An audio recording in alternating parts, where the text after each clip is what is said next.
उद्धव ठाकरेंनी थेट पंतप्रधान मोदी आणि भाजपला चॅलेंज दिलंय। सत्तेची भीती वाटत असेल तर ती उलथवली पाहिजे असं म्हणत ठाकरेंनी येणाऱ्या निवडणुकीत मोदींना हरवण्याचा चंग बांधलाय। पाहूयात।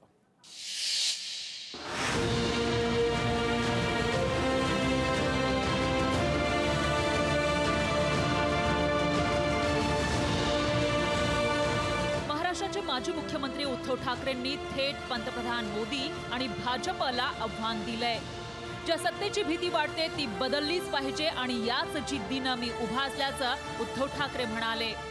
जळगाव पाचोऱ्यातील शिंदे गट आणि भाजपच्या अनेक कार्यकर्त्यांनी शिवसेना उद्धव बाळासाहेब ठाकरे गटात जाहीर प्रवेश केला।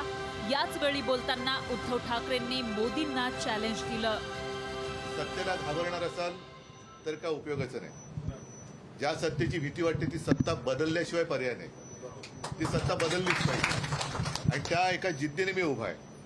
सत्ता ही प्रत्येक सामान्य माणसाला आपली वाटली पाहिजे। माझा कोणतरी आहे, माझं कोणतरी पण आहे। एवढ्यावरच उद्धव ठाकरे थांबले नाही तर त्यांनी ही सत्ता उलथवण्यासाठी येणाऱ्यांचं स्वागतही केलं।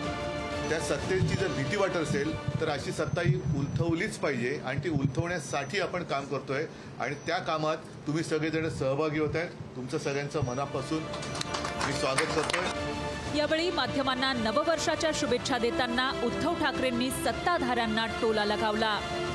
1 तारखेपासून नवीन वर्ष सुरू होईल। या नवीन वर्षात हे नवीन वर्ष आणि त्याच्यानंतर सगळी पुढची वर्ष ही आपल्या संपूर्ण देशाला आनंदाची, उत्साहाची, भरभराटीची आणि लोकशाहीची जाऊ। एकेकाळी भाजपसोबत सत्तेत असलेले उद्धव ठाकरेंनी आता भाजप विरोधात दंड थोपटले। पक्षात फूट पडल्यानंतर ठाकरेंचा विरोध प्रखर झालाय।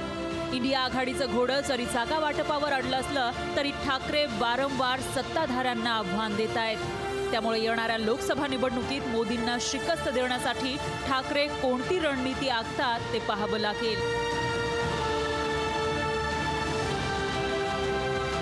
भूषण शिंदे, लोकशाही मराठी, मुंबई। लोकशाही मराठी ऐका, पहा, जागरूक रहा।